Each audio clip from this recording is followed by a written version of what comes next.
طلع البدر علينا طلع البدر علينا طلع البدر علينا طلع البدر درية. علينا طلع البدر علينا طلع البدر علينا.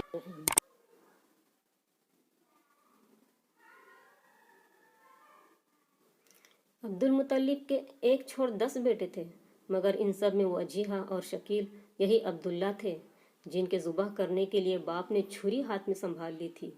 चेहरा अबू लहब का भी सुर्ख था, मगर अंगारे की तरह लाल भभूका, जिसको देखकर तबीयत को उनस नहीं उल्टी वहशत होती थी।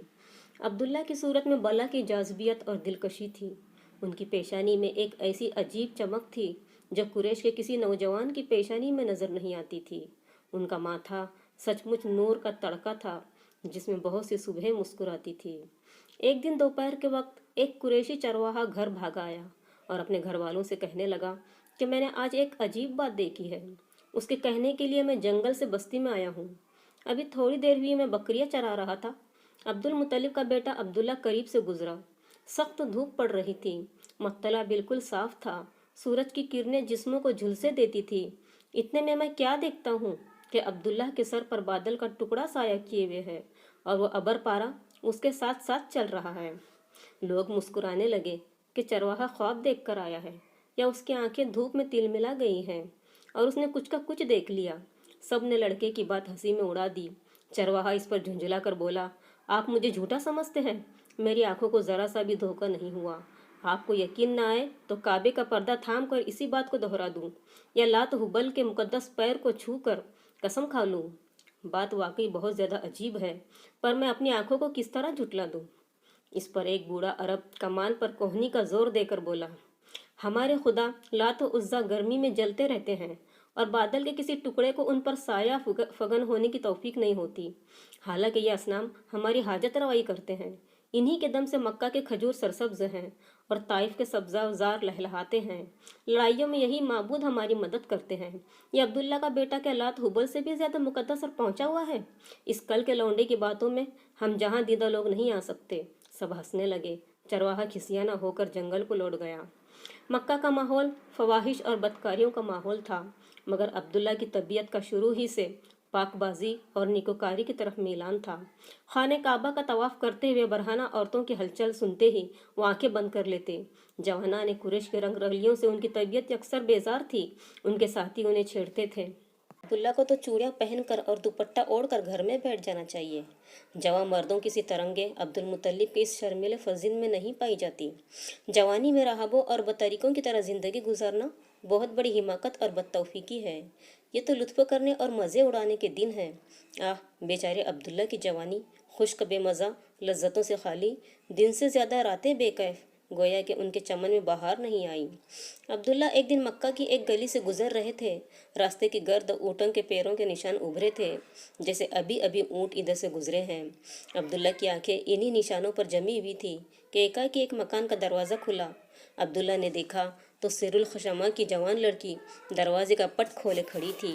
जवानी, हुस्न तनासुब, मौजूनियत, लड़की सर से पांव तक दिलकशी और रायनाई की तस्वीर थी। लड़की ने इशारा करके अब्दुल्ला को रोका और अपनी हवसनाक ख्वाहिशों का पैगाम दिया। यह हुस्न जवानी की तरफ से पहल हो रही थी। रानाइयाँ खुद इक़दाम कर रही थी। अब्दुल्ला के सीने में जवान दिल था, गरम दिलों से ढका हुआ। नफ्स ने उभारना चाहा कि ऐसे रंगीन मौके रोज़ रोज़ नहीं मैसर आते।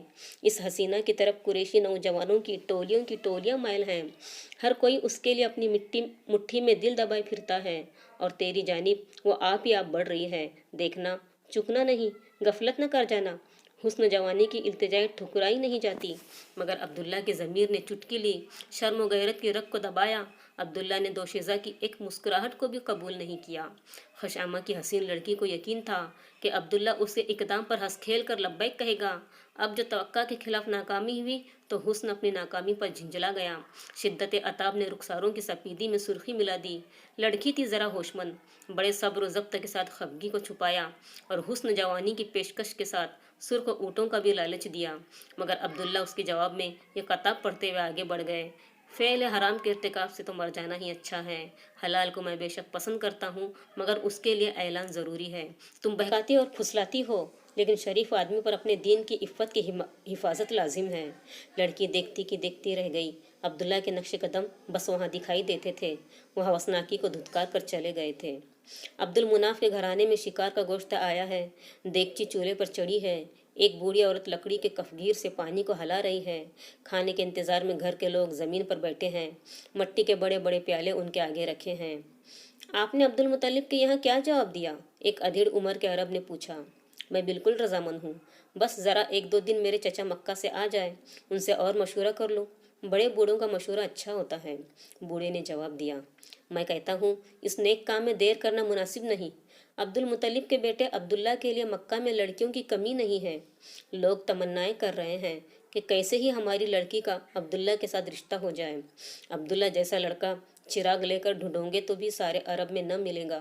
اس کا گھرانہ قریش کا سب سے محترم گھرانہ ہے۔ اس کے باپ عبد المطلب سید القریش ہیں، اور ان کا یہ شرف کیا کم ہے کہ چاہے زمزم جسے عمرو بن حرث جرہمی نے بند کرا دیا اور کسی کو یاد بھی نہ رہا تھا کہ اس نام کا کوئی کنواں بھی تھا، عبد المطلب نے اپنے بیٹے حارث کو لے کھود نکالا۔ ابن عم جلدی کرو، آمینہ کی تقدیر کے ستارے کو جلد چمکنے دو۔ بات طے ہو گئی۔ عبد المطلب کے یہاں جواب دیا گیا کہ ہمیں یہ رشتہ منظور ہے۔ دونوں طرف خوشی ہونے لگی۔ عبداللہ باپ کا چہیتا اور ذبیح بیٹا تھا، جس کی شرافت اور نیکوکاری کی قریش قسم کھاتے تھے، اور بی بی آمینہ اپنے گھرانے کی چشم چراغ تھی، عفت و حیا کا مجسمہ، پاکیزگی کا پیکر۔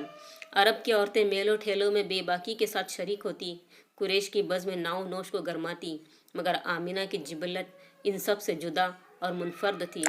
وہ اپنے عزیزوں سے بات کرتے شرماتی، سر سے دوپٹہ ڈھلکنے نہ پاتا۔